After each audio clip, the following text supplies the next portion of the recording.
smoke. all the way to where you vent out the window to the wall. Skeet. To the window. From that. To the Okay. wall. So anyway, yes, wherever you vent out. Thank you for singing that for You're me. welcome. And welcome back to the Riley Black Project. Crystal and John. Hey. What's going on? So all the things. First, want to give a shout out to Monarch Pines, the sponsor of this episode. Yes. That threw me off. I don't know why. I don't know how to throw it. I told you I was going to read you in.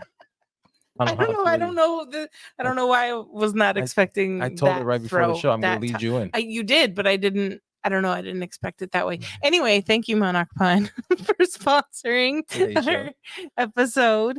Get 10% off with code Riley Black. monarchpine.etsy.com. Are you sure about that? Mostly. Okay. Yes, 100%. As you can see, and as we've spoke about, and it was in our vlog. No, it wasn't in the vlog yet. No, yet. Not yet. Yeah. No, did we talk Maybe? about whatever? We went to Podfest. We went to Podfest, which is a podcasting conference. Yes. And it was a lot of fun. It was amazing. It was so much fun that we met a friend.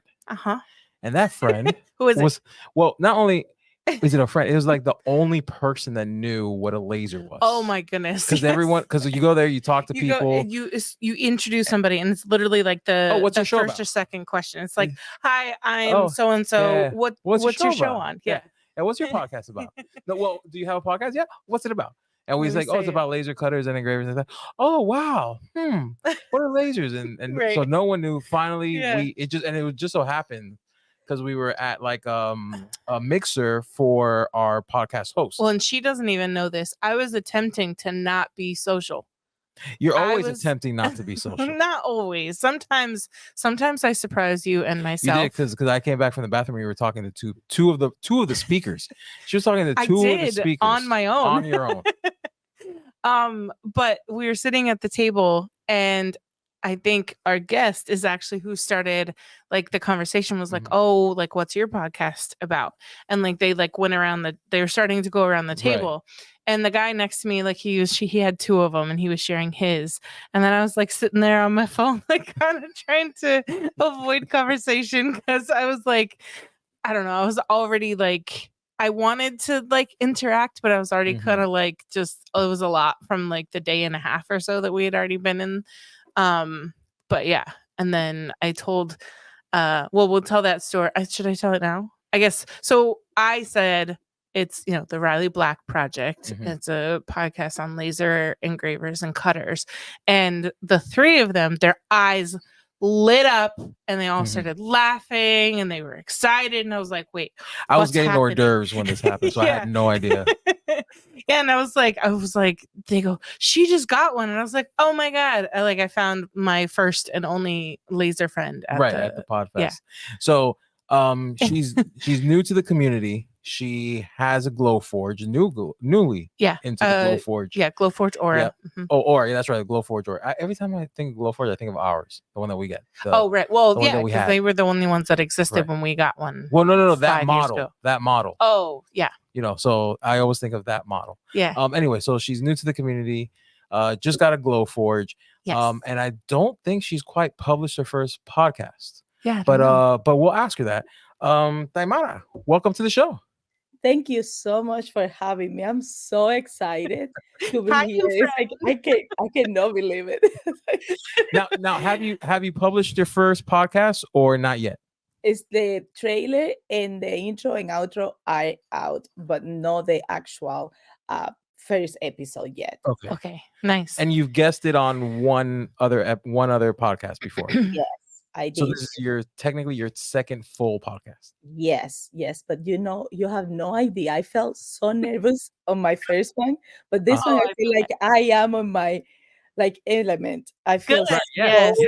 comfortable with you two guys. Yes. That's awesome. I know we hit it off like right away. I kind of felt like bad. I was like, oh wait. I was like, I felt bad for like kind of being like antisocial. And I was like, oh my God, I almost avoided the one person who like knows what I've been talking about all weekend. I literally after like it was after the first day that wasn't even like the first day.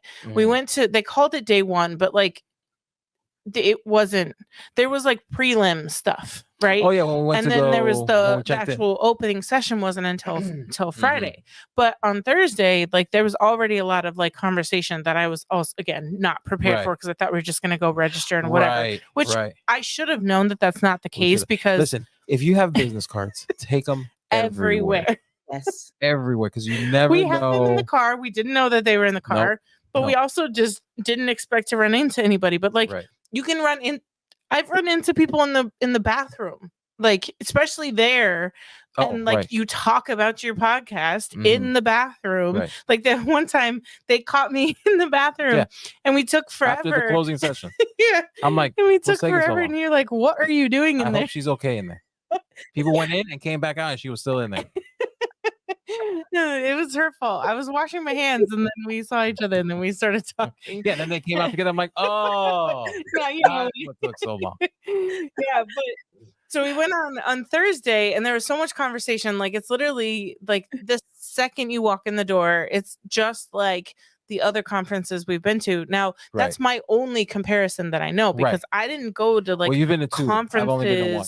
Yeah, I didn't go to conferences before the Laser World. So I only know laser conferences. So I don't really have like, much to even compare to, because, although there is the Podfest itself has, a Facebook community, and there is a podcasting community. We're not really part of that community. No, I don't. I know like 2 people who like kind of podcast, but like that's it. But even then, I mean, I think the only Alex kind of kind of. I mean, he podcasts, but like we don't really talk all the time either. So it's and like Crystal, but again, we don't really talk about the podcast a lot. Right. Yeah. So it's but then we didn't have the business cards on us then. Right. And where was I going with that? With the first day. I don't remember what my thought process was. I don't remember what your thought, because I'm not in your head. But we were talking about the business cards and always having your business cards no matter where you go. So day one was really just a oh no, the day, that day, the pre-day one showed me that I needed to make a super short video to show people what laser engraving was. Because the few people we talked to on that Thursday when we just went to register didn't know what a laser engraver or cutter was. Right. And so I had to show them like it actually like cutting and engraving and like what it made. And I had recently made an acrylic name plaque for one of the guys at Eon. And so I shortened that down to like 12 seconds, because you don't want it to be, even 12 seconds felt a little long sometimes. But then that way I could show them, they'd be like, oh. And then if I could find something like your hat had like the laser engraving. The laser pad, but yeah, no one knew what it was all weekend. And then we met them at the Buzzsprout event. Right. And Buzzsprout is our host. Right. And it's funny, that day we spoke to, so we went to the booth. They sponsored us to be there. So we went by and we're like, oh, you guys sponsored. Thank you guys so much. It's awesome using Buzzsprout. They gave us a bunch of free merch, like t-shirts and stuff like that. But we spoke to the founder. We didn't even know. We didn't know that we spoke to the founder of Buzzsprout until later on. We're home and I'm scrolling through the pictures on I'm just scrolling through Facebook, and then there's their posts from podcast, everyone's photo dumping. Right. And someone's like, oh, the founder of this, of whatever, and then the founder of Buzzsprout. We're like, we spoke to that guy. Like, we spoke to the founder and didn't even know he was the founder. Yeah. We just thought he was like an employee at the booth. Right. Yeah. And that was pretty cool. Yeah. Attention all laser owners and crafters. Are you tired of spending hours cutting, painting, and assembling laser products? Look no further than Crazy Laser Dad Laser Ready Blanks. Their high-quality blanks are expertly sourced, tested, and ready to use with your lasers. Say goodbye to the hassle and frustration of time-consuming projects, and hello to more time creating and selling. Plus, with their wide selection of items, you'll surely find the perfect blank for all your customers. So, what are you waiting for? Visit crazylaserdad.com today and take your laser crafting to the next level with their laser-ready blanks. Speaking of all things laser, check out Houston Acrylic at houstonacrylic.com for reliable laser tested and laser approved materials. Made for makers by makers, Houston Acrylic features over 450 styles of acrylic sheets. With over 50 new arrivals being released this month, Houston Acrylic is committed to bringing new and innovative styles to the laser community. My personal favorite is the matte, anything matte, and I feel it's perfect for everything. Don't forget to save 10% by using our exclusive coupon code TRBP10 at checkout. Get inspired today and visit HoustonAcrylic.com. Do it. It was awesome. But yeah, I was so glad to meet her. Mhm. And then her other two friends, they were awesome as well. One because one doesn't have a laser yet. And she kept telling me, la la la la, I don't want to hear it. Because she buys, much like us, she buys all the things. Like she does sublimation, I think. She does epoxy tumblers, she, all this stuff, but her friend doesn't have a laser yet. And I was like, I think you need one. I think you need to come down this dangerous rabbit hole with us. So Taimara, before we get into the whole Podfest and everything, how did you get your start in the laser world? Oh, in the laser world, it's like through Cricut.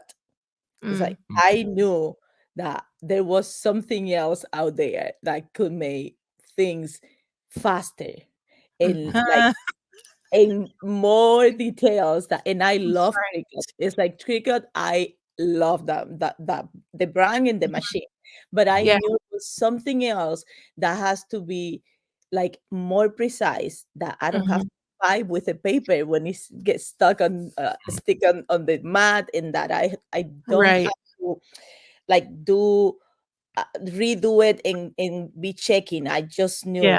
And I've been seeing it. I wanted it for a very long time. Their marketing is amazing. Yeah, I can't afford it. They wear you down very, I would say gradually, but it's not. I feel like I saw like the ads. Well, so I saw all the ads, and then I went and joined all the Facebook groups, and there was only like a couple at the time, because I think it was like 5 years ago for me, 5 or 6 years ago. And then I would see people post all the projects they would do. And then, so that on top of Glowforge's ads, like it was very, like it was impossible not to just go buy one. Go buy one. That's what you do. And that's what I did for Black Friday. I say, this will be my Christmas Eve. Right. And I wanted the entry level Glowforge because very much so. Yeah. For the big one, and I have like too much material, too much tools, all the things. It's like, no, I'm going to start small and go from there and see. But when it's like I'm overwhelmed of how many things I can do with that machine. And now you came to my world and it's like, oh my gosh, I am in huge trouble. I know. I was gonna say, I'm sorry and you're welcome all at the same time. Totally an enabler. You good over there? No, I can't hear. I lost my hair. I stepped on the cable. Oh. I was trying to do it. No, you wouldn't have known it in editing, but she spoiled it. So yeah, I unplugged myself. Sorry. Back to the show. Now I lost my train of thought. See? And I can't help you because I couldn't hear anything. Oh no, I was telling her I'm sorry and you're welcome, because she's like, there's so many things that you can do with the machine, and however many things you think that there are, multiply that by like thousands. Maybe not so much with Aura. Like the Aura is, you can do a lot with the Aura for sure. But it's a little bit more limited in that you can't do certain colors of acrylic. I forget what colors. No clear, not clear, no white. And is it blue too, or no? Can you do blue? Oh, yes, you can do all the other colors, but I haven't tried them. I just tried one copy paper and one and I cut a set of earrings, and they were beautiful. And I was like, oh my gosh, but how do I bring all the designs to here? It's like that's what I'm trying to learn. I'm like watching a couple classes, and that's how I'm learning how to. I know it's a little bit harder, at least with the Cricut software, because you can't, there's some workarounds that I've heard about, but you can't export from Design Space as an SVG, and that's SVG or PDF, and that's the format you need to cut on your laser. I know that there's probably some other ways around it. I just don't know them, but if you want to learn silhouette, I'm not planning on bringing anything from Cricut. I have all the SVGs that already saved, and I just want to learn how to bring them to Glowforge. I just learned that, but I'm afraid just to the same way it was with the Cricut at the beginning when I didn't know how to use it, and there was nobody to teach me. My Cricut sat here for 8 years without being used, and then I got the maker, and that's when I say I'm going to conquer this machine. Yeah. I'm going to learn. Now I'm doing the same with the Glowforge. Well, not the Glowforge, any laser cutter that it will be the same. I will learn how to use it. I will learn the software. I will learn anything that I need to learn to learn to use the machine the right way. Yeah, and now you have a friend to kind of help. And now I don't know the aura. Now you have a whole community. Yes, a whole community. Tons of friends. I come with a lot of friends. Yes, we have tons. And she says that she's going to the next level laser conference. Yes, she's speaking it into existence. So she will have a whole group of friends. Too many friends. Yes, a whole bunch of enablers. Yes. And a lot. And I'm sure there's going to be a lot of local to you friends. As well. Because that's the other thing. What you should look for, good idea. Look for like search you're in North Carolina, you said, right? Yeah. So search North Carolina like laser, and I'll post too and see if I can find some. But I bet you there's some North Carolina like laser groups that you can join for like local people, because there are some things, not that like I know 0 people, so not that it's necessary to have someone local. It's just nice sometimes to like local meetups, or if you really need to see something in person or that kind of stuff. It's nice for that, but it's definitely not like required. You can manage.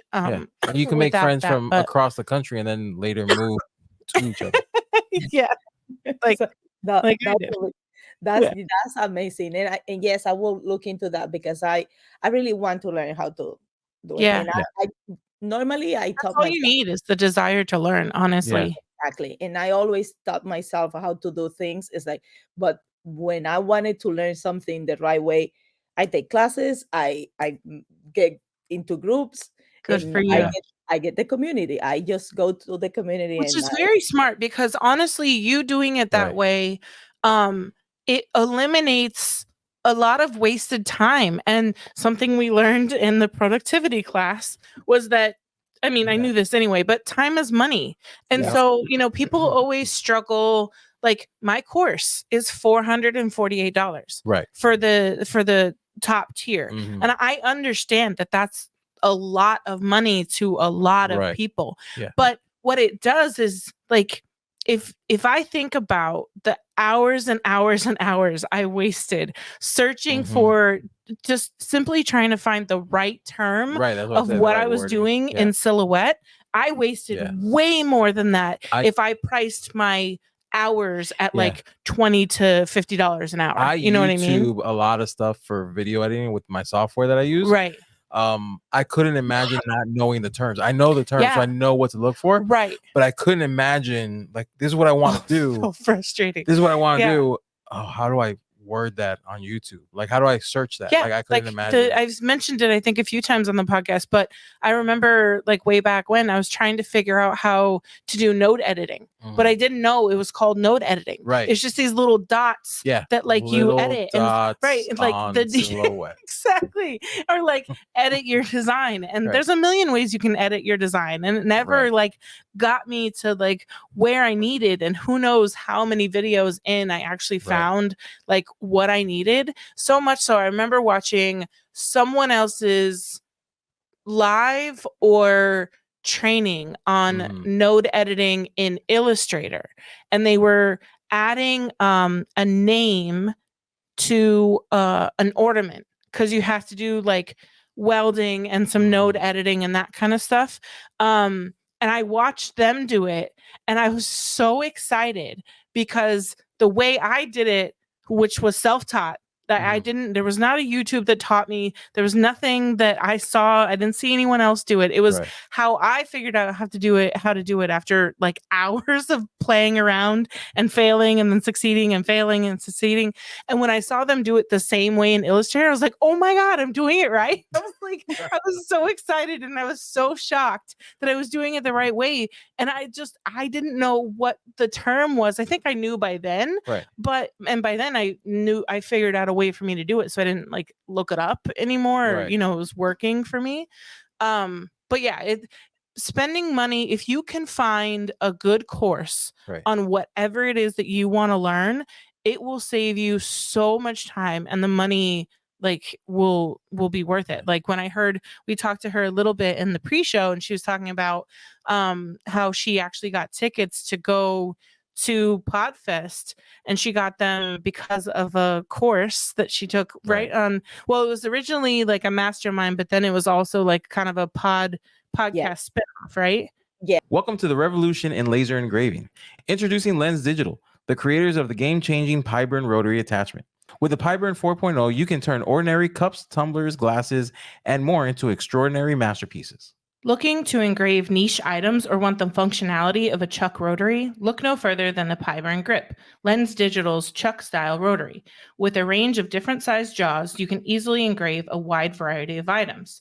All Lens Digital products are compatible with most CO2 and Galvo lasers and were designed specifically for the laser industry.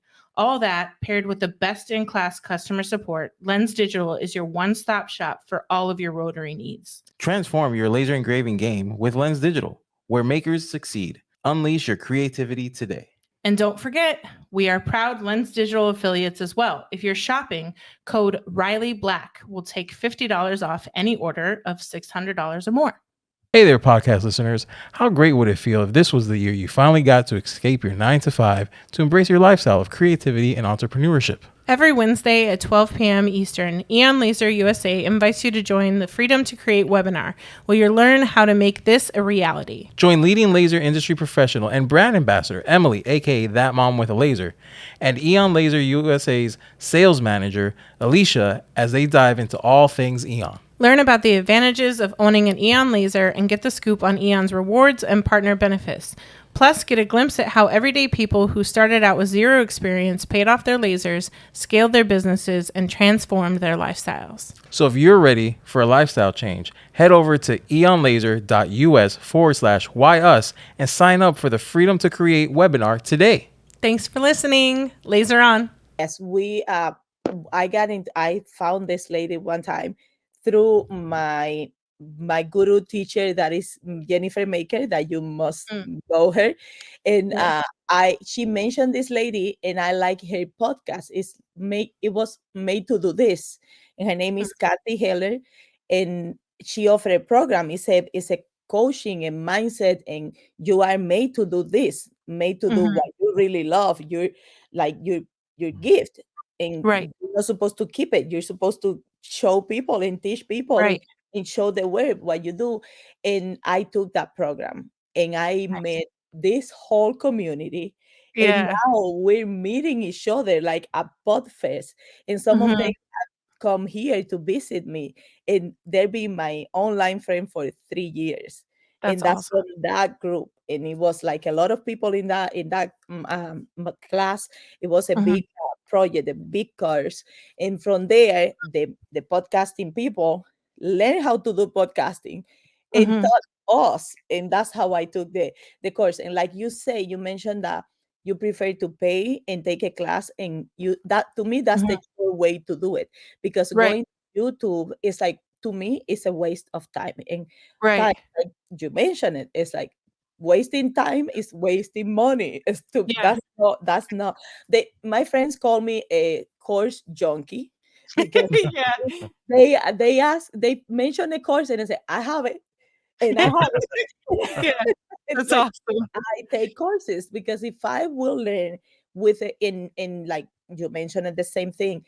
If you know it's a good person, it's a good teacher that you know is going to teach you something that you really need, do it. Pay for it. pay for it, because you will save a lot of time and headaches. Because if I wouldn't have someone like Jennifer Maker teaching me the way she teach how to use the Cricut, I wouldn't have my Cricut sitting on one table for 8 years, covered up in the box and already packed. Like I never opened it because I was afraid. And I will take a class, I will take a course, I will sit down 4 hours and do that course and just cut that time. Yeah. That's what and you're not alone, because we've heard stories of people who've had their lasers in the crate for so long that their tubes were going bad. The laser tube was going bad because they were just afraid to use years. it. Years in the crate. And worked harder. She used her Glowforge for years past getting her industrial machine because she was intimidated by it and didn't want to. And again, like I get, like to a certain extent, she was so busy, working. It was hard for her to stop working and learn something new. And I get it, because again, you got to get these orders out and it's stressful and whatever. But like at the same time, had she found a way to like maneuver it, maybe she shuts off orders for a couple days, or maybe she extends her processing time or delivery time, or if she was able to do both at the same time, or like do 10 orders or most of the orders, and then maybe stay up a little bit late and spend an hour on the machine and see how far you get, or something like that. But had she been able to like get over the fear of it and the intimidation, once she would have learned that, it would have saved her so much time, because she could have done so much more on a faster, bigger, stronger laser. So it's like, once we get over our fear and what's like scaring us, most of the time, especially in my situation, because my brain likes to over exaggerate everything.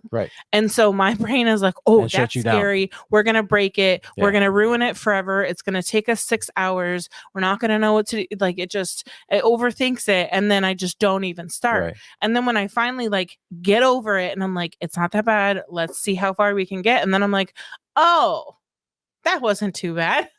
Like when aligning my mirrors, when I got my mirror, if it wasn't for you, probably the same thing would have happened to me. It would have taken forever until one of my friends like bullied me into aligning my mirrors, and then I would have done it. So like you made it like aligning the mirrors not on the mirror. Scary.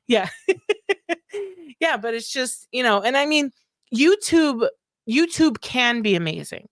If you know the term you're looking for, if you know a little bit of background knowledge, you use it all the time to teach you random things. Like I'll say, oh, my printer isn't working, and then on it. 30 minutes later he's like, oh, I found this YouTube on how to do these things and clean and whatever. And like YouTube I University. was ready to toss out my printer and like office space it in the back and like get rid of it and buy a new one. And he was like, hold on, we can fix it. And you fixed it, and it lasted me another couple years before I finally was like, okay, is it time? And you're like, okay, I think it's time. And I'm like, okay. But like I still fixed it though. I fixed it. You fixed it a couple times. You did that. Yeah, it was like the nozzles needed cleaning, and he had to like take it off and like clean them with like alcohol and Q-tips. And I'm like, nah, I don't have that patience. She just buys. But like YouTube can be amazing, and YouTube did like what I did figure out, and I did learn a lot. But again, like it would take me sometimes like 4 videos before the 5th one really showed me like exactly what I needed, or like. And both Heather and I think a lot of other teachers do this as well. Like if you're looking for a course and you're not quite sure if that person or that instructor is good for you, most instructors have free tutorials and learning materials either on their YouTube channel, Facebook group, website, etc., like Heather and I do. And then that way you can see our teaching style. You can see how we show things. And like Heather, she gets a lot of times that she talks too fast. And if you watched a couple of her videos, and if her talking too fast was an issue for you, then maybe then maybe you wouldn't take her class if it's too much, or you try slowing her down with that little, which I didn't know that thing existed until like I accidentally turned it faster one day, and I was like, why is this going so fast? I thought like my phone or like YouTube or something was broken. Yeah, but check out any free materials that the course instructor has, and a lot of times that gives you like a preview of, and a lot of times they also offer like the first module for free. Yeah, they rope you in usually somehow. So that's how they got me. Yeah, that's how they get me, because I look for that. It's like I say, okay, I like how that person teach. I like what they're showing and what they're making. And in my mind, it's like, if I see it, I can make it. Right. I don't know how to draw, but I can figure it out a way to make it even on paper. It's like reverse engineer it. Yeah, exactly. That's what I do. And it's like, if I have a machine that will make my job faster and easy and pretty, I'm going to use that machine. And if I have to learn, I'm not like you. Like you think that it's the worst thing is going to happen. No, means like, no, I'm going to learn how to use it. I don't know how much material I'm going to damage. I'm going to damage as many material as that's honestly that's the best learning I did. Yes. If I break something, it will break. I know the machine is not gonna go. I'm not going to damage the machine. I just need to learn how to use any machine. And that's what I like. Well, and if you don't know this already, you know not to walk away from your Glowforge ever, right? Oh no, I know that. Yeah, it says like there's been just so many horror stories. Yes, they said do not walk away from any laser coated.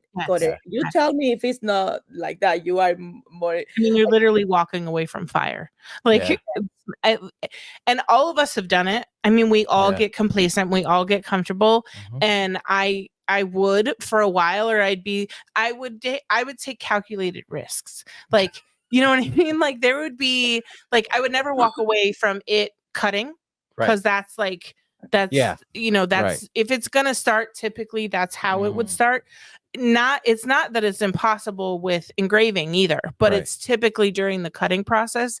And so if it had a really long engrave, especially on like my Glowforge days, it was pretty slow, and so then I'd have like a 15-minute engrave or something, and I'd like walk away and go to the bathroom. Or if at the time, if I had a camera, which again, the camera, it only helps you somewhat.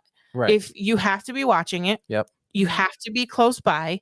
The camera again can contribute to your complacency, because you're like, oh, I got this camera. Well, if you're not, if your eyes aren't on it 24/7, the camera does you no good. Well, I mean, you look and you're like, oh, the whole room is burning.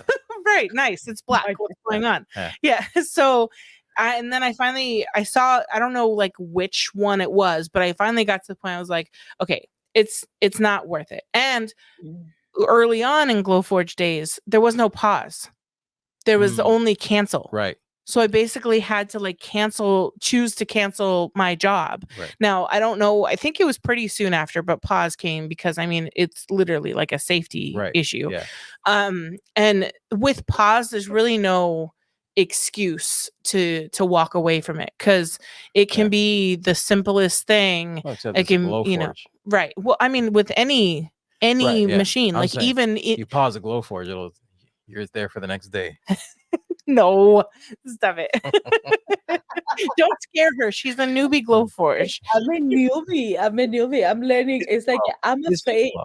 Yeah, I'm intimidated by that machine, and that's why I stopped when I cut the wood earrings. I say, why is the smell so strong? And one teacher told me, oh, it's the wood. Get used to that smell, because it's not gonna go away. I say, no. There are ways, and we can talk about it too, but there are ways to reduce it. And you do want to make sure that like you shouldn't smell a ton of it like while you're cutting if it's vented properly. It is a little bit harder when you vent from a window or something that's like removable, just because like you're gonna have those seams and stuff. And again, there's ways that you can like help with that, with like weather stripping, you know, maybe around like your piece, or always upgrade your tubing from what the manufacturer gives you, even if it's a Mira. Like I love Eon, but all of the laser engravers, the tubing that they give you, the exhaust tubing, it works, especially like temporarily, but they're very prone to pinhole leaks. And so you can't see them, but you can smell them. And one way to test, if you're trying to see if you see smoke in your room, then you're not venting well enough. But if you do a cut and you turn off all the lights in the room and like cover the top of your laser so that the light from the laser isn't showing as well, and then you use a flashlight and you use the flashlight and you follow along from the back of your machine all the way to where you vent out the window to the wall. Anyway. Ski. To the window. From that. Okay. The wall. So anyway, wherever you vent out. Thank you for singing that for me. You want to look for any kind of, the smoke will show up in your flashlight. And so that's where it'll show you where you have a leak. And there was the time where we did it and there was just smoke coming from everywhere that we couldn't tell where it was coming from. Yeah. Oh my God. And we taped everything and I don't even remember where it came from. So a common, for us, a common spot was the joints of the fan.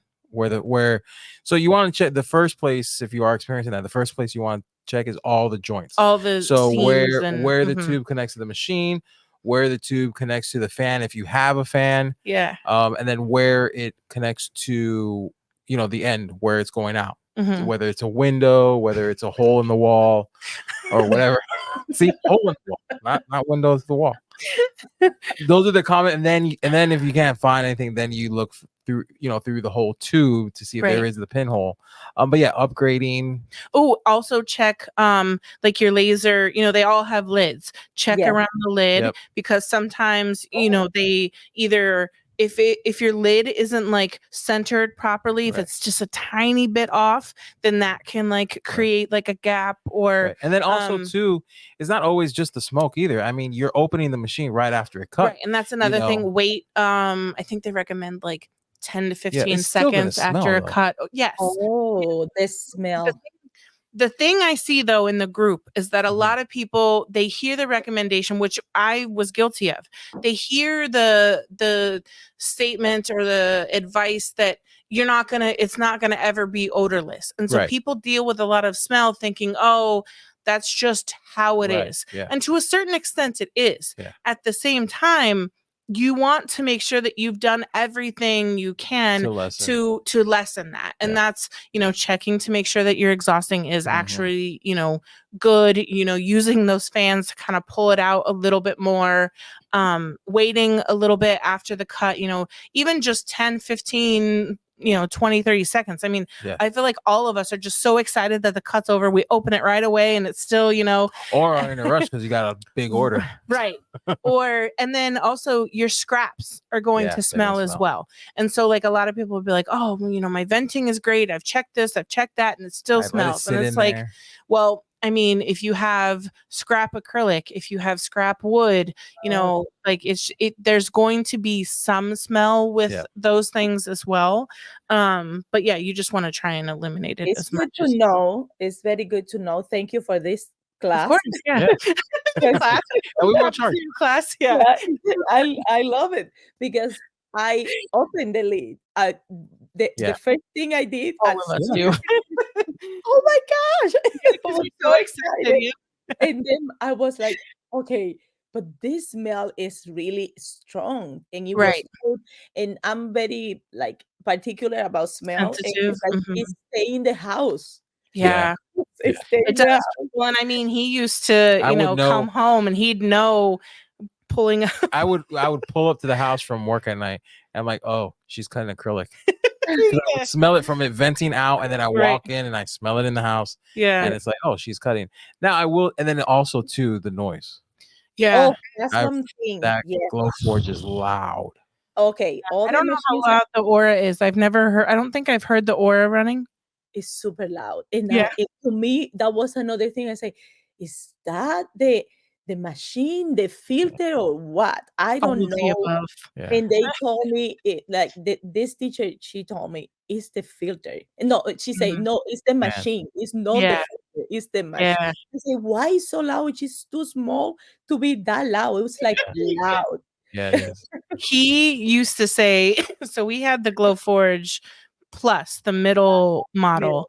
And he used to say it was like a jet engine. He couldn't watch TV or watch a movie. I'd have to watch something I already saw, so I didn't have to really listen.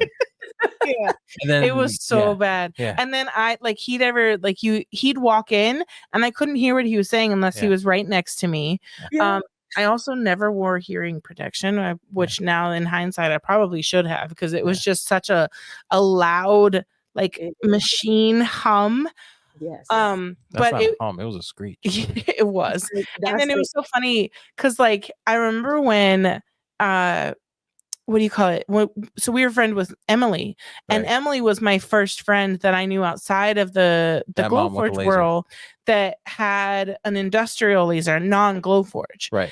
And so she would talk with hers going on in the background, and I could kind of hear it, but not really. I don't know that I ever paid attention or cared, especially with the beast of a sound that we had in the background. Sounds like a loud printer. Yeah, or like a jet, literally a plane about to take off. No. I mean the industrial laser sounds like a loud printer. Right. And so she was we'd do voice messages or voice memos, and she'd hear the in the background as we're leaving. She had so many Glowforge friends that, it was just funny to her that every time we were used to it because it was all we knew, and it was just it came with the territory. But what is the fan? You turn off. Oh, if you get it was night and day. Yeah, if you get the external fan, which is still pretty loud, it's just it's not nearly as loud. I was able to watch TV. And I don't know if you can turn off the one in the Aura. I know zero, almost zero about the Aura. But the one we had, you were able to turn off. Yes, you turn off the exhaust fan. There was one fan that pushed the air out. You don't turn that one off. The air assist, that one you leave on, and I don't think you can even turn off, because if you do it, you're just going to cause a fire. But yeah, the exhaust fan is what you could turn off, and you turn that off when you had the external fan. Yeah, because you still need something to pull the air out. Right. Just the external one was so much quiet. And it was literally night and day. I was like, is it working? Yeah. And then this was even the next step up was oh, it's on, because first until I don't know. I think the same thing might happen with the Eon once we add the external fan. They're called Cloudline fans, or I forget what the brand is. But it's a common, the one we exhaust fan. Yeah. The Infinity. Yeah, the Infinity. Yeah, that one. And then I think with the Eon, you're actually they recommend you disconnect the external or the internal fan. Yeah. And I think it'll be even quieter for us, because to me the blower is kind of loud, but I like that. But it's not. Well, I like that I can turn it as soon as the cut's over, but pretty soon after I turn it off, because it frustrates me, because I'm weird, and little noises or ticks or whatever will drive me crazy. But that's what happened to me. That's why the noise is what am I going to do? It's this house is very quiet, and that noise is going to drive me insane. And it's the other day I have my doorbell, the actual thing got broken. And I could hear the noise, and I've been hearing the noise for a long time, but I didn't know what it was. I thought that was someone outside. And I told my husband, and he said, how in the world can you hear that? I say, I can hear that. It bothers me. You know how much noise bothers me. And that noise bothered me. and that happened with this machine. I was like, oh my gosh, it's so loud. What am I going to do? Right. We went to the hotel room at Podfest. He wasn't even there. I think you were like parking the car or you something. Yeah, and I was in the room by myself for some reason, and I heard a long noise, and I was like, what is that? And I start like walking around the whole room. I'm like investigating, and I'm like against this wall, that wall, and then I get closer, and then I go further, and then I'd be farther away, and I'm like, okay, it's somewhere over here. And then I finally figured out that it was the smoke detector. And I pushed it, like I adjusted it, and then it like and then it was still there, but it was much, much quieter. And I was like, oh, okay. And then I didn't hear it again after that, but I was so glad I found it like right away. And I'm kind of glad you weren't in there, because you not being in there and us not like talking or whatever is why I heard it. And I might not have heard it if like we had the TV on or something like that. You would have heard it. I would 100% when we turned everything off. Exactly. And, go to bed. And I wouldn't have been able to sleep. Right. And because it was right next to the because I'd be looking for it. And because it was right next to the bed we were sleeping on. Because we had a 2-queen, and so we were sleeping right next to the smoke detector. But I feel you. I understand how you're feeling, because it's the same thing with me. It's like my family called me that I'm crazy and I have some problems. I say, yes, I do. I am special because I can't deal with those noises. And no one, it's like no one beside me clicking pens or doing those. I say, stop, please stop, because I can't. So what is, like, I guess you haven't made a bunch, right, with your Glowforge yet, but like what are some things that you hope to make, or what are your favorite things to make on your cruise? All the things. Everything. It's like I make mugs, I make tumblers, I make everything, but I do it for family and friends, like for parties. Or isn't that the best though? Aren't you like always like when you show up with a gift that you made, they're like, I love the response. I heard we were listening to actually the podcast of the first one since we got home after having Jackson. Oh, right. Almost 3 years ago. Yeah. I don't even know why I went on there, and I clicked on it for some reason. I was like, I kind of want to hear this. And in there, I was talking about how I made keychains and stickers, and I don't know what else for the nurses. Right. I think magnets. Magnets, yeah. And I, did candy and all that other stuff, and they'd see the candy, and then they see all the stuff that I made, and they'd be like, who made this? And I'd be like, me. And they'd be like, you made that? And I like, that was always my favorite response. Like when I go to a party, or like when I give a gift or something like that, I always love that response of like, I made that. It's like we say, because I made earrings, this type of earrings and all that. And I said, when people say, where did you buy that? I said, I made it. It's like, you made that? It's the same response. You are like, wow, you can make that. And yes, that's what I like. But I would like to make earrings more than anything, because they're light. I like light earrings, and if I can paint them, it's like I can do so many things. It's like my mind is blowing. I saw that machine. A lot of acrylic. She is. I see a lot of acrylic in your future.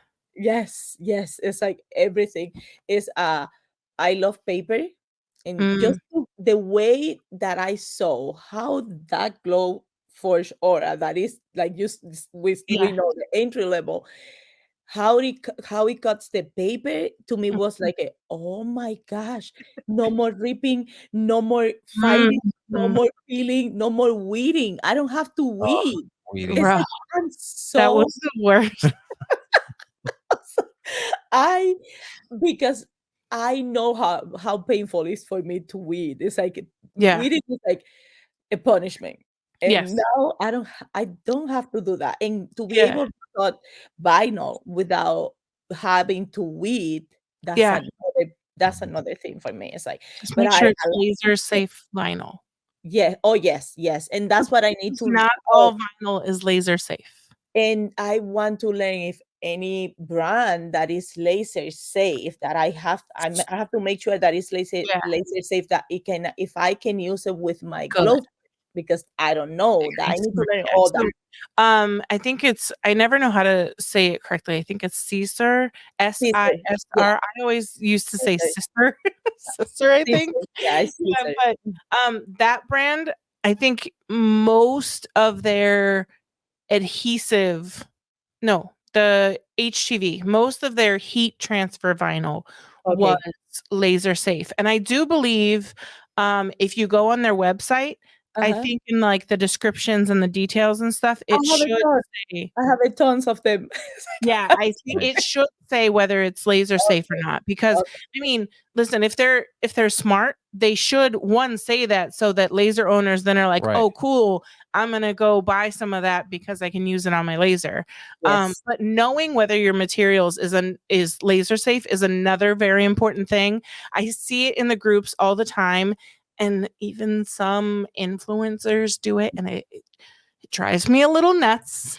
But they will laser engrave anything. And to me, that's so irresponsible as someone who has a platform with a following. Right. Now, if you're just Joe Smo, I'm Joe Smith Engraving, and you want to engrave everything, whether you know it produces toxic fumes or not, and you don't care whether that's like harmful to your family or anybody else in your house, that's on you. But to then turn it around and put it on Instagram, Facebook, YouTube, and all those other places and not know whether it's laser safe or not, that's a very big pet peeve of mine, because like to you it's one, like, I don't even know, I'm trying to think, like leather, any like a random wallet. Most purchased leather items are chrome tanned leather. Now, some chrome tanned leather is safe. I'm just going to say that because I don't want people to come for me. But a lot of chrome tanned leather is absolutely not safe and produces a toxic gas. And these toxic gases that you're using, people think, oh, I've done it this many times, or I've done it a few times and I'm still fine, or whatever. Okay. But what if you get like cancer in 10 years? Or what if you're slowly, and the other thing is they not only eat away at you, they can destroy your machine. Like or people, or the surroundings. Your vinyl records absolutely are not safe to laser cut. People get it confused because a lot of times you'll see those like vinyl records in like shapes and stuff. It's not with the laser. And if it is with the laser, then they're doing it the not safe way. But it's just important because you can not only like harm yourself and your people around you, you can harm your machine as well because it's corrosive. So it's really important to do your research, reputable research, make sure it's actually laser safe. There is a way, I've never done it before, but there's a copper test that you can do. And I think you take like a piece of the material, rub it on it. Take copper and a flame basically. And if the flame is green, I believe it's either safe or not safe. I don't know. But look up the copper test for, checking if something is laser safe or not. And that kind of tells you, is this safe to proceed or not, like that. But just don't throw absolutely everything in your laser without checking. Because again, like if he does one, chrome tanned wallet to show something, that's fine. But if then someone watches your YouTube video and starts doing 100 of chrome tanned leather, wallets because he thinks he's good because, Joe Smith on YouTube says it's okay. And it's like, again, that it's on that person too to do their research. Because I mean, but when you have a platform, you just need to be responsible with it. Your famous line, you don't know what you don't know. Right. So, So yeah, okay, I'm off. You're right. You are right. And it's not only cancer; it's COPD and many other. Right. Yeah. You don't need just hives. Right. Yeah. You could prevent it. Yep. So. Asthma. Right. So check the material. Make sure it's laser safe. Right. I'm very picky about that. I always check the material, and I like to put in my machine the materials that is needed, that it's safe to use, because I don't want to damage that machine. It's like, right. Yeah, you want it I to don't want to last. damage a $400 machine or a $1,500 machine. Exactly. Or Right. it's expensive, and that's what Yeah. I take care of them, and I try to use what they recommend, and I always read. And one of the safety issues that things that I read is about, do not walk away from your Glowforge. I say I Yeah. don't walk away from my Cricut, because Yeah. every time I turn my back to my Cricut, Oh my she God. gets off the paper My and sticker everything. printer. The second I walk away or turn my back on my sticker printer, I hear rah, rah, rah. I'm like, oh, great, Oh, wonderful. So now, because I used to, like, especially with my sticker printer, like, it's not slow, but like I would do, huge like jobs of stickers. I'd print like hundreds of, stickers at a time.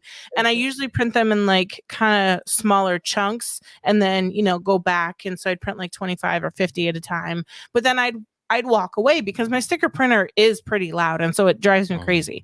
And so if I can like print it and then walk away and then come back and print 50 more when I think about it, I like to do that.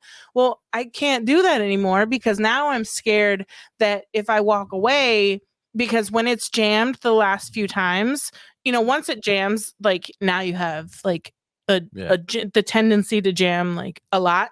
And so when it does, stopping it quickly, I'm preventing damage on my machine because it keeps going and it's until something breaks or until I stop it, and or until it eventually figures out, oh, something's wrong and I need to stop. But the few times that it's happened in front of me, for my liking, it doesn't stop soon enough.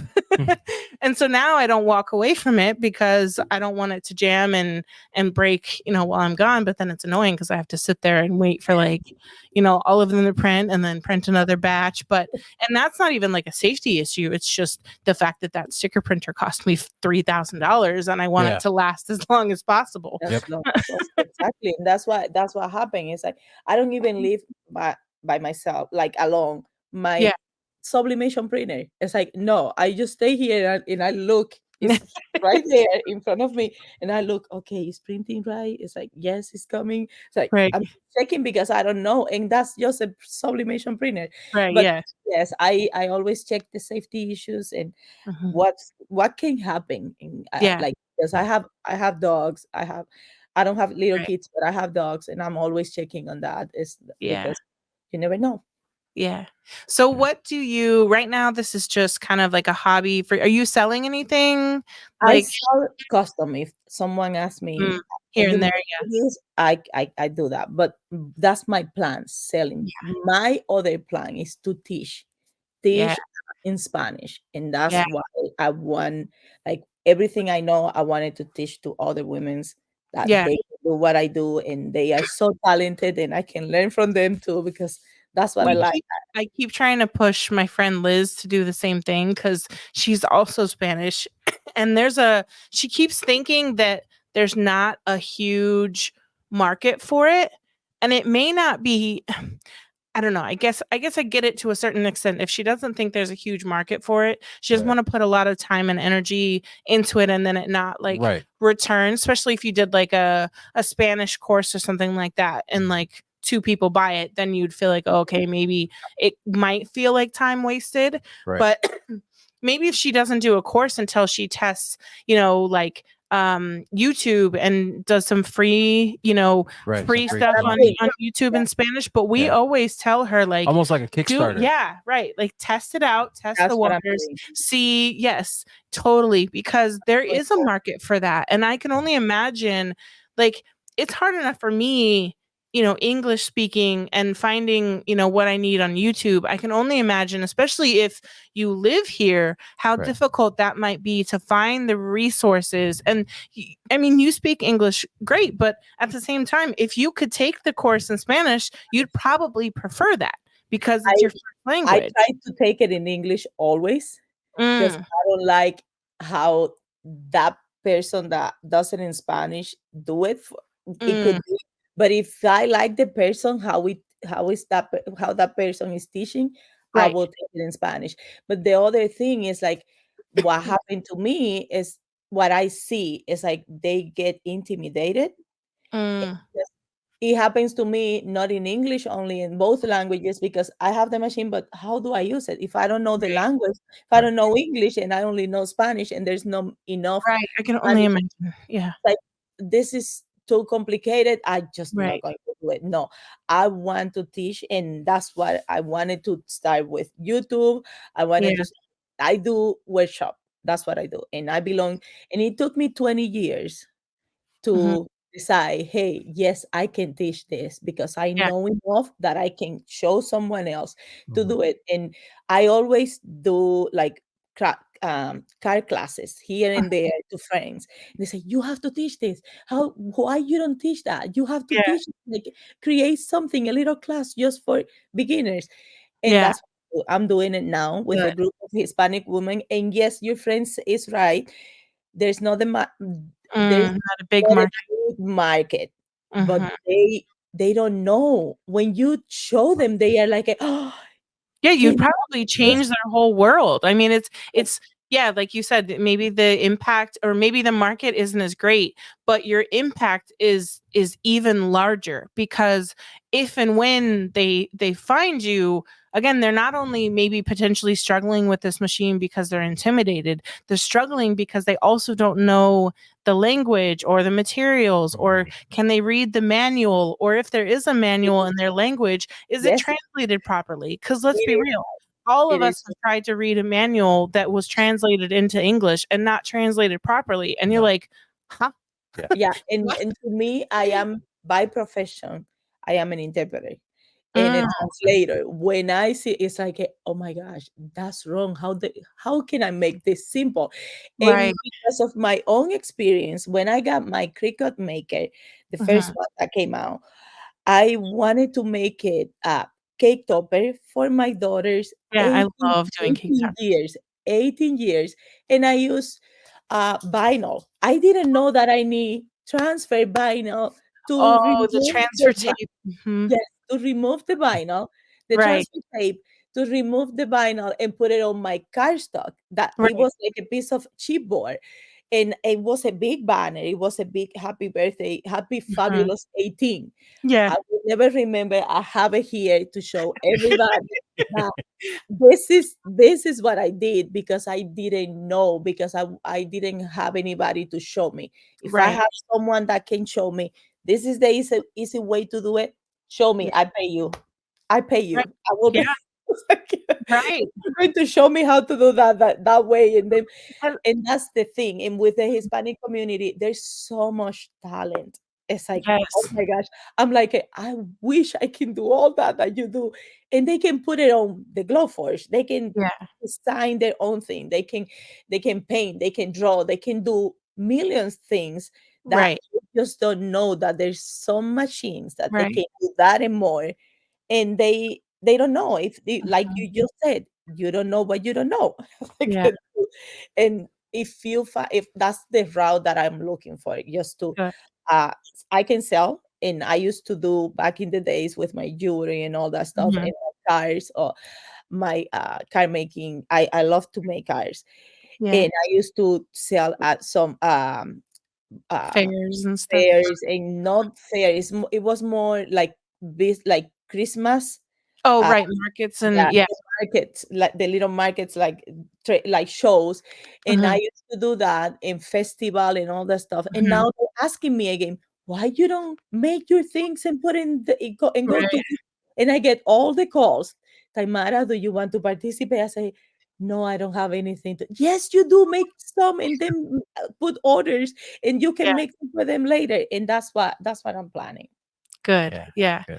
Just get out there and try it and see what you like. And I just remember finding that one person who will help you in the group, or I can't remember how many times, like, you feel like you've tried everything. You've tried, I've been working at this for 6 hours and I can't get it. I remember there was once, again, this plays into why I eventually made the course. I knew silhouette, using it to cut out vinyl, and that's different in that there's no engraving, so it's all outlines when you're working with vinyl. But when you switch to the laser, it's like the next the next level.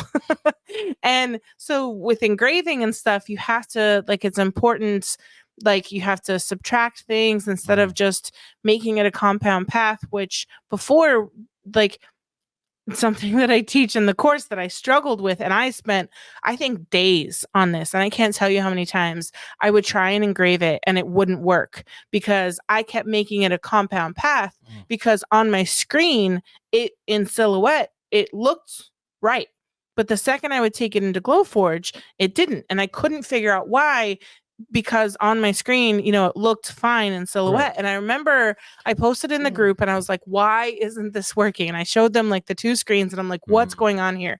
And someone was like, oh, you know, send me it and I'll fix it for you. And I'm like, yes, but I need to know why it's happening so that I can fix it going forward.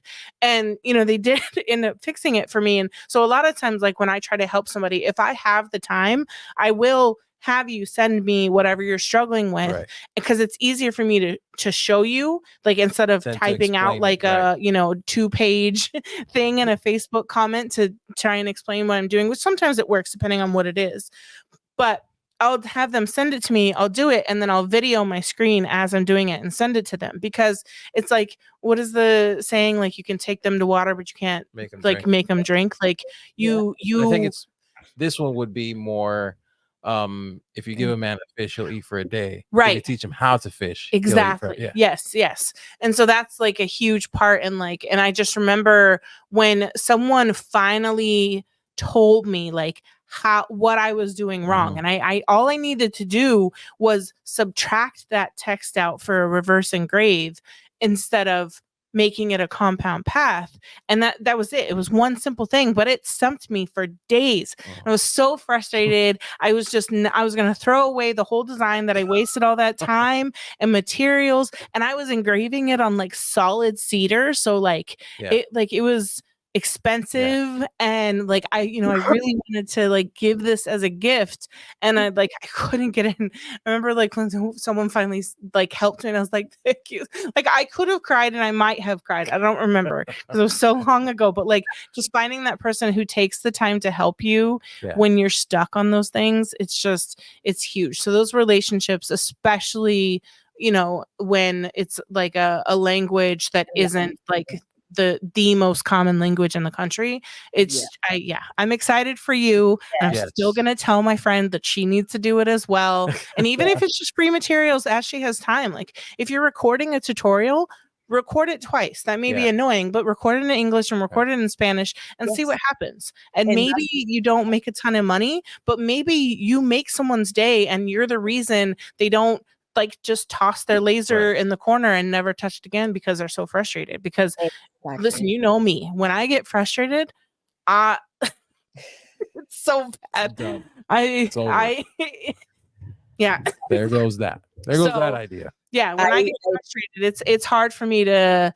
He's literally like my calm, because like I'll be like, babe, help. Like I literally just can't get out the words, because like all the words that want to come out of my mouth are fuck this, fuck that, fuck this shit. Like I get so frustrated and so mad to where I can't. It's like a wall. I can't see past it, and I need someone to like break it down a little bit slowly, come over, like just gotta click on this and move this, and then it's like okay. But you know, it can just, you get to the point where you're like, it's not worth the stress anymore if you can't find the solution. It's different. The thing with me is like I get obsessed. It's like I have to do it. It's like I have to know how this works. And if I don't get it, it's like I don't like to waste too much time on YouTube and all that stuff. I go to the people that I know that might know, and they can help me. I'm going to find a way, but I won't stop until I finish that. And when I finish, it's like finally I was able to do it. It's like I did it, but I get obsessed. It's like I don't give up. I might leave and go to sleep and go back. Great trait. Well, you'll do that sometimes. Like when my truck door was stuck. Yes. With the child safety lock. I could not find He I could not find a video about it. I was like, there's gotta be a way. I was like, this has had to have happened to somebody else. Right.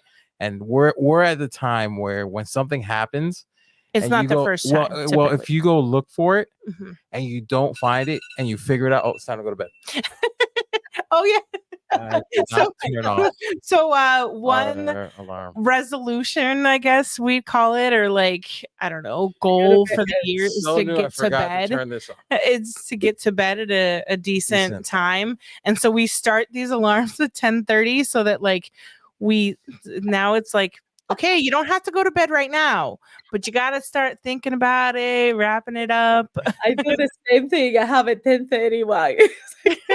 I just turn it off when you told me to turn off notifications. It's so new that I forgot I even had an alarm set for 10:30. Set it today, and we don't record much at night anymore. Yeah. But we of course had to make the exception for you because of course we couldn't not have you on. Honestly, we should record more at night because we don't have to worry about the sun. That's true.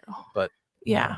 But it's a good alternative when we need it. Yeah, for sure. But so with your door, like he kept obsessing over it until he finally got it. And like I had to go. I couldn't find YouTube, so I went to Google, and then there I found a I guess it was a forum, almost like a Reddit forum, but it was just on my style truck, and then someone had taken pictures of like how, because you literally had to drill. So the child safety lock was on, and the I thought that the latch was broken. So what they tell you to do is, just open it from the inside. Yeah, because the latch is broken from the outside. That's fine if I didn't have child safety on. Right. And then all the other videos like, you stick a thing in there, and because some cars have it where it's like a little lever. Right. Where you can push. So you stick like a hanger in there and you just pull that lever and then you're good. Right. Well, mine, you have to stick the key in to turn it. Oh my God. Yeah, exactly. Oh my God. So I'm breaking my head. I'm like, there's gotta be a way. And I had just gotten the truck. There's gotta be a way to do this. So I found it, and you got to drill through. They tell you measure this many inches from this floor panel up, and then and then from where the door meets it's another, to triangulate, to drill through so that you can stick a screwdriver. Then you need a long screwdriver to stick it through to turn where your key's supposed to be in. Single me would have had a locked door for the rest of. Well, I had it for a while. Or spent hundreds or thousands of dollars for a mechanic to do whatever you did. No, that's the thing. No, you couldn't. This particular thing could not be taken to a mechanic. Oh my God! Because they wouldn't know how to. Because there's no like mechanical. It's not like take off panels and then you have access to it. No, you got to drill through the metal. They probably would have told you need a whole new door. No, how did they get the door off? Oh shit! The hinges are like inside. Oh my God! They tell you your door's stuck forever. Get a new truck.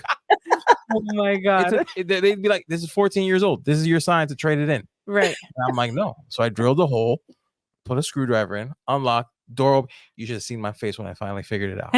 Oh, I can imagine. You made a video. Did you make a video for someone else? Nope. No, he finds a solution and he's just happy he fixed it. And he doesn't. You're so selfish with your solutions. 14-year-old truck. But John down the road could use that trick. Okay, well then I'll make a video. I can make a video now. It's not hard. But yeah, I had to drill through it, stick a screwdriver, and then of course my first hole wasn't on the mark, so I had to drill a second hole. Oh, of course. You really should do a quick video. But at the same time, I didn't measure. Could change somebody's life. But at the same time, I didn't measure because that's too much. I had to measure this, make sure it's this much here, and then this much. I'm like, I looked at it. So what I did was I picked a landmark. I'm like, okay, there's a rivet from here, and it looks like it's 2 fingers or 3 from there. So then I looked at my truck. I'm like, such a man. I'm like, yep, that's about right. It's in this area that I stuck and then I put my screwdriver in and just hit metal because on the door it's the metal part, but I felt the rubber, so I'm like, I'm close. I just need to go a little bit down because the rivet's there. Oh my gosh! Turned it and opened the door, and then JR's face when I opened his door, he was like, "Daddy, you fixed it." I'm like, "Yep, I fixed it, buddy." You have to make a video for You someone. should, because like if it doesn't help anybody, like okay, but like if you, I mean, because think about it, especially in that situation where it's like literally not even a mechanic can help you, like someone's just gonna, and it was super annoying. What was it, a couple months, like JR had to climb over like the other side. If your mom ever had to get in the car, she had to like you know, I had to pull the passenger seat forward like a 2-door. Yeah. Pull it forward only since it's a 4-door, that front seat doesn't go up all the way, but he's 6 years old, so he can climb. Yeah. But anybody else, super annoying. Yeah. So I was determined to, and that's the other thing. I got a car seat, I got to move out of the way. I got all these things because I got to get the panel, because that's another thing. Removing these panels are made to be removed when the doors open. So I had to remove the panels with everything closed and not break the plastic clips. No, it was a whole ordeal. It was a whole it was a whole thing. Yeah. Well, I have friends that ask me sometimes, how do you like with the silhouette? I don't have a silhouette. I never been into silhouette program. Yeah. And I have a friend with a silhouette. I say, why did you bought a silhouette? I have a Cricut. I can only show you how to say, yeah, you're going to learn how to use silhouette, and eventually you're going to have a silhouette. I say, I don't think so, but I might learn how to use the program. And she said, she asked me, how do I do this? I said, well, this is how I do it on Cricut. And I make a video of like doing it. And she said, how can you do that? You need to be teaching all that, because you know how to make the video like this. Like my phone is here. This is how you do it. And you do this and you do that. And she said, that is amazing. How can you do that? I said, I just know how to do it, and I'm showing you. And the same thing with you. You need to do the video for someone else. I'm making video for somebody else. Well, I cannot wait to see your growth, and see what you create, and on like everything. This is the podcast. This is the best part. Is like when you're new and you're excited and you want to try all the things. Yep. And I mean, we've been there a few years ago with the podcast and with the laser, and like now, like I never would have seen, like when we started the podcast. Could you have seen it being like this being our second studio? I mean, if you go back and you listen, I was strongly against video. Yeah. Because I knew how much time and how much work it was going to be. And then that we needed the lights. Right. And we needed, because I can't do it. Well, I was against it too. I couldn't do it. To be on camera. So I have a TV background, so I can't just do a webcam. Right. And then sitting on the I couldn't do it. Like, I need this. Right. I have to have all of this. All of the extra. Lights, we need the camera. It killed me when we only had one camera.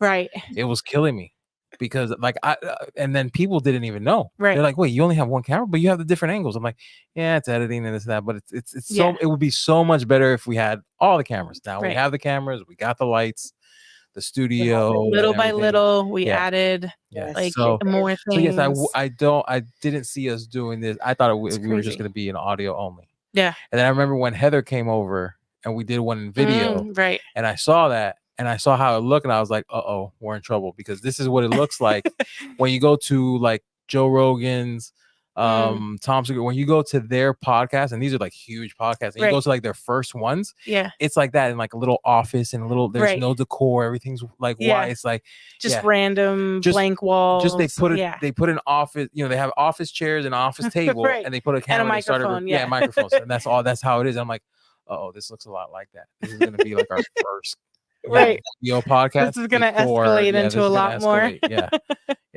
I'm intimidated by the videos because I don't know how to set up anything. Don't even worry about like I highly recommend doing it. Like, I mean, at the very least, do it how we do it. And we did audio only for 8 to 9 months, I believe, or maybe even like a year and a half, actually, now that I think about it. 8 to 9 months was the was Patreon. That's when we started that. So I remember we started episode 72. Yeah, and it was in July. Video. So I think it was a year. I don't remember. Yeah. But it was a while. I believe it was like a year and a half before we did video. Because 72. Yeah, it's got to be a year and a half because it's like one a week. Yeah. So I mean, and we waited, like we cleaned out the garage, like we actually had a space to do it. And you don't need like a huge area for it. But like test it, make sure your podcast actually has like a following, that you're getting like a feel for that it, you like that it. you Not even really like that it. you like yes. it. That's the biggest And deal. if you enjoy it and your listeners, and you have like a following, and you have listeners that enjoy it, and then they kind of started asking for video, and so it just kind of, you know, just let it grow and let it flow. So just get comfortable with doing it at all in the first place, and getting consistent. And consistency is really like just key. It was key for us and I think our it's key success. for me. It's key for everything. Yeah, it really Anything is. you want to do, you have to do it, and you have to keep doing it. You're gonna fail. You're gonna have some bumps in the road. Go listen to episode 1 through 5 or whatever.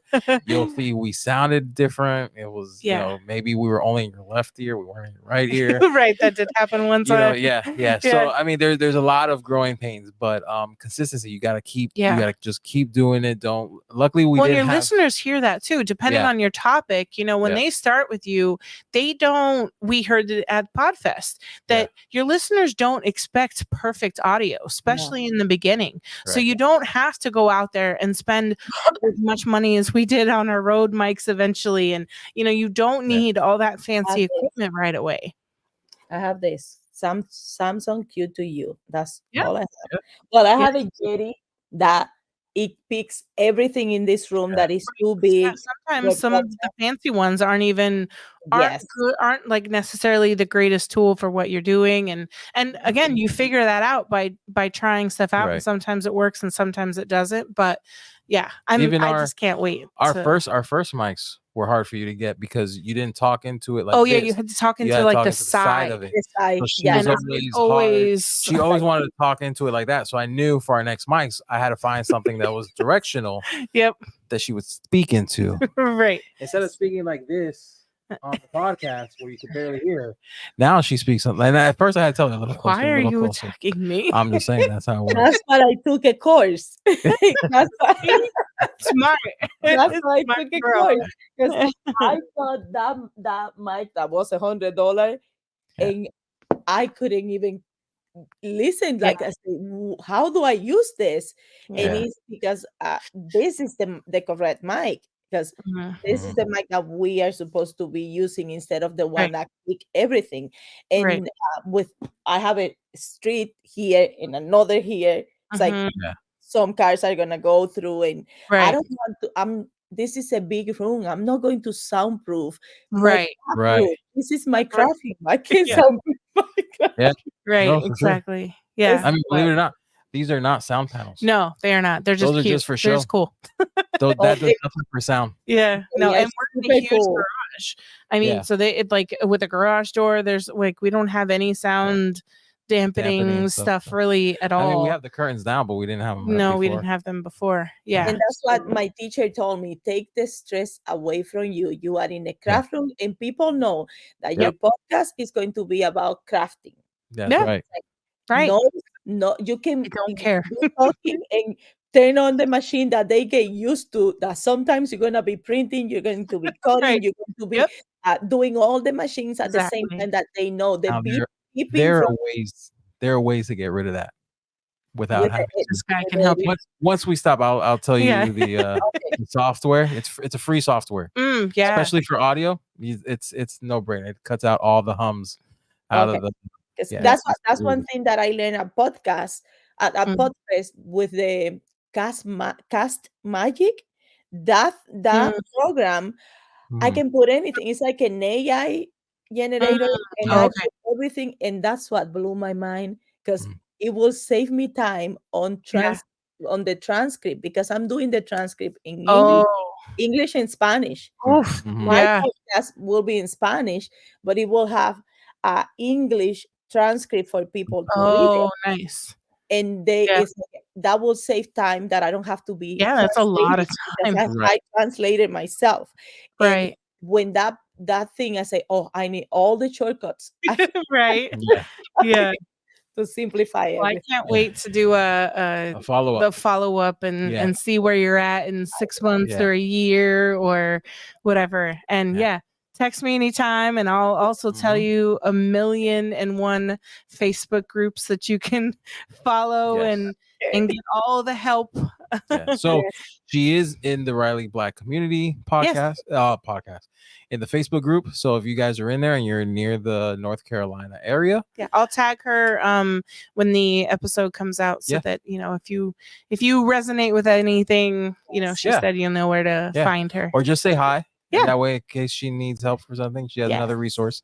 But the community is big. It's a great community. Huge and wonderful. You'll see in June. Big family. In Tulsa. It's a huge family. Yes. Oh gosh, I'm excited. So don't be afraid to say hi to Taimara when you see her in the Facebook groups, especially if you're in the North Carolina. Taimara, thank you for your time. Don't go anywhere. Just stay right there, because didn't tell you that in the pre-show. Oh yeah. And for everyone else, stay tuned to our life update coming up next. And we're back. You never know who you're gonna meet. Yeah, for real. We went to Podfest. Yeah. And we met another crafter. Right.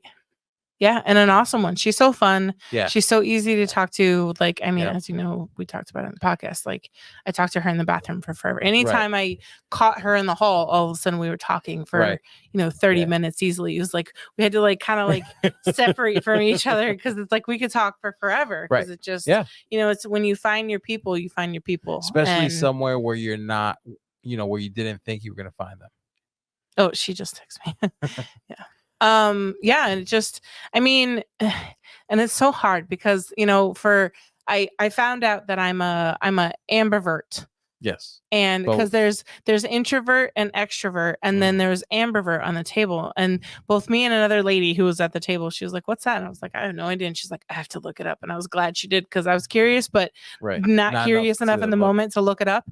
And she goes, "Oh, it's a mix of introvert and extrovert." And I was like, "Oh, well, that's me." And so I took it and I put it on my thing, because it's so me. Like it depends on like the moment. If like if I'm feeling up to it in that moment, like I'm an extrovert, or if I feel like the vibe with that person, I'm an extrovert. If you're in your element, right? For sure, yeah. Because at next level, you're like, hey, what's going on? Yeah, well, and because there's a lot of my friends and stuff too. But it's definitely easier, even if there's not a friend, because I know that they're like-minded and they're like me. And that was the whole reason we wanted to go to a podcast conference, and this one was much bigger. It was about 2,000 people. Yeah, it was. Which does kind of take away a little bit just from the intimacy of it. Yeah. But you still manage to still find those pockets of people. Right. You end up sitting at the table together and you start a conversation. Yeah. And there was I think she came back. And then a couple people, would sit at your table and you'd start a conversation, and there's several people I have their business cards from that I wrote a G on them, because I want to have them on as a guest, because they were just easy to talk to. And there was like the girls that we were talking to that did finance stuff. Right, yeah. And then like all of us have to deal with that in life and in our business and stuff. So it was a really good experience. I mean, we as we mentioned, we found out we were doing a lot right, but we still also did find out like a million things that can either make it shorter for us, make it easier for us, make it better, some interview techniques to just make interviews better. You made the thumbnails. We made a new thumbnail. Catchier thumbnail. Yeah. So, and I will admit that for a while it was easy. Right. And we were getting complacent because we were getting, we were doing a good enough job. Right. And we finally, last year we added the ad space. Right. And while we did make, a lot more money than the years before, I mean, the fact is that like with our patrons, we make about $250 a month on average. And so it's like it's hard not to throw everything into it. But then I also have to think about it at the same time, like, okay, you know, we either need to make this more of a business and treat it as a business and put the effort into it, but then also find ways to monetize it without kind of losing, you know, the same feel and value that we give. And so, it's right. And so it was hard, you know, only making about $250 a month with Patreon, not including the ads or anything. It's, you know, I can only spend so much time on this and not take away from the other parts of our business. And so the thumbnails was not just something like I didn't have like the I don't know, the headspace to kind of like tackle that. Is like, okay, this is good enough right now. And also something that works, because, you know, it changes every week. You know, we have a new guest, we have, you know, we talk about different things. So it's like, you know, this is the thumbnail is going to take extra work. But not like crazy. Well, and like I have a template now. That's why I kind of like, you were going to mess with it. And I was like, let me mess with it. Let me try and get like a template and a feel and a look that we like. And then you can play with it from there. And, you know, of course, I'm going to want to look at it. Of course she's going to do it. She's gonna do it. I'm not going to. I'm just going to get the skills. That's it. But at least I don't have to do thumbnails anymore. Yeah, that's true. But I mean, just getting that validation that we were in the top 3%, honestly, that was crazy. That was mind-blowing. That made it more real for me. Not that I didn't know that we had a good following, but it's hard to see because a lot of that following happens silently. You know, only a small percentage of those people actually come in the group and comment or like the posts or share the posts, or you know what I mean? We have our select core group that kind of comments. Also, so it's centered around our community. You know what I mean? So it's not really like, you know, the world has an interest in what, you know, it's a very, and that's why it's like it also felt limiting. It was like, oh, okay, because how many times did we hear that weekend that so niche, very niche, and it was like that almost made it more validating because it's like it's very niche, but we're also finding success in it. So that tells you no matter how niche your laser project is or your laser interest is, there could be a market and an interest and a space for it. And so I think finding out that there is that, you know, because the other thing you follow any kind of podcast guru, and we even heard a couple people at Podfest saying like there was both of them. There was the people who told you can have 2 listeners and make money, and you can have 10,000, or there's the other ones, you need 10,000 downloads an episode before you know what I mean? And so depending on who you listen to, you listen to the one and I don't have 1,000 downloads a week or 1,000 downloads an episode. I can't make any money. And so that's kind of what our research had told us. And so until we kind of made our own way with the ads that we even thought that there was a market. Well, it was funny too, because we you know, there was a talk on ad space, and this was coming from a podcast marketing like team, you know, so we caught them in the hallway because we had questions like, you know, how this is what we do, what do you think, what tweaks can you give us like in 2 minutes that we have your time? And they were like, you guys are like, you know, you're really you're killing it, you're really niche, and like you don't want to go too much more than what you're doing, because again, we don't want the show to be all ads. No, you know, we don't want to change the format. We didn't want to add too much, but if there was room to add without losing anything, and we're still like in that sweet spot. But yeah, just the fact that they're like, no, you guys are really doing, you know, you're doing it right. You're doing stuff that they basically backtracked on what they said in the talk. They did. In the talk, they were saying you need these numbers, you know, you're not going to really grow this. And then we stopped them in the hallway. Like, this is what we're doing. And they're like, we keep doing that. That's You're like, hold on, you're doing what? And you're wow. Like they were shocked in a way of like, you know, you can't tell that to like everybody, because then it's like, oh, you can go out and do this. Well, yeah, and that's the other thing. You don't want to give that hope to people because, I mean, we tested it. How long did we go before we made any money? I mean, we made $0 for 9 months. And even when we started, I think our first month was like $50. And then maybe the next month was like 80 or, like, you know, if you're starting a sports talk podcast, you're not going to land Nike. Right. You know what I mean? You're not going to land like the NFL deals. It's hard. You do need those 10,000 downloads per episode. And even then, you're going to have competition. Right. You know, so that's why even though, you know, sports is still niche, you know, we're in a spot where it's a little bit different. And it was just validating that we're doing a good job. And we really went to bring a better show. Yeah. To change things, to see what we're doing. Because even though it's honestly, out of all of the things that I do, files might have actually fallen off because this kind of took almost the place of files to a certain extent. I gotta see though, I want to compare last year what we made on the podcast to what I made on my files on Etsy last year, because I'm curious which one's lower. But if the podcast isn't lowest, it's second to lowest, right above files, because my course did more than we've made with the podcast, and keychain thingies and all of that stuff makes more than that, you know. So like in order, I've realized that this is what I like the most. This is what I enjoy the most, but it's one of the ones that makes the least.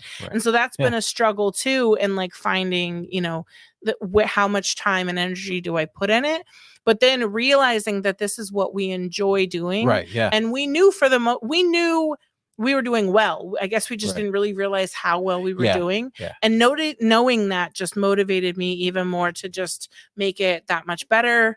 And, you know, we've talked about a lot, like this is one of the few things that we've been super consistent on. Like we rarely miss a week. I mean, I was listening to the episode there have been days where this one over here hasn't been too happy with me. No. Because I'm in here on a Thursday night at like 1 o'clock. She's on the couch and I'm like, no, I got to get this episode out. Like I can't not, because I mean, well, there's been times we haven't wanted to record and we need to record. And there's times where we haven't had guests and we were like scrounging, like, what are we going to do this week? But, I was listening to the one that we did and Jackson was 4 days old. Like we've been, sure, there's been a couple days here and there we might have been like a day late, or we missed a week maybe, because like we took 2 weeks off this year, which was the first time we did that. And it was tough, but it was also nice. I was a little scared. It was hard to get back into it. We got to go back. We got to do it. Yeah. We can't all we've built. We have to go for back. Sure. Because it was harder to start back up again. It's easy to let life, you know, take this time that we dedicate. Just that we went to the gym in December and took almost all of January off. But we went today. But it was amazing. We don't want to bore you guys with too much of the podcast, but if you have an interest, obviously it's probably lasers, and that's partially why you're here. But go to the conferences, go to any of those meetups, go to those meetups and those events that are centered around your interests, because just finding those people and finding those classes to just make it that much better. If there aren't any, make them. Find out throughout feelers. Say, hey, does anybody want to meet for coffee at 5 o'clock? And hang out there for like 20 minutes. If no one shows up, then you leave too. But just, you know, just set those up, because it is a good, do hard things or whatever those people get say. Out of your comfort zone. Be comfortable with being uncomfortable, is what they say. So if you haven't yet, join our Patreon. Helps us out. We're trying to add more content as well. We have some ideas there as well. We're gonna try and Facebook definitely group, add more value. Instagram group, Rally Black Project, everywhere. It's been another great episode of the Rally Black Project. Chris and John. Bye. Maybe we're all done.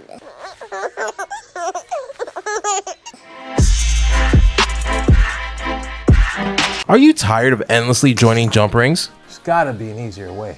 Are your wrists aching after numerous orders? Introducing Keychain Thingies, the time-saving solution for anyone making keychains. It's so fast and easy. These revolutionary plastic thingies make large or multiple orders a snap.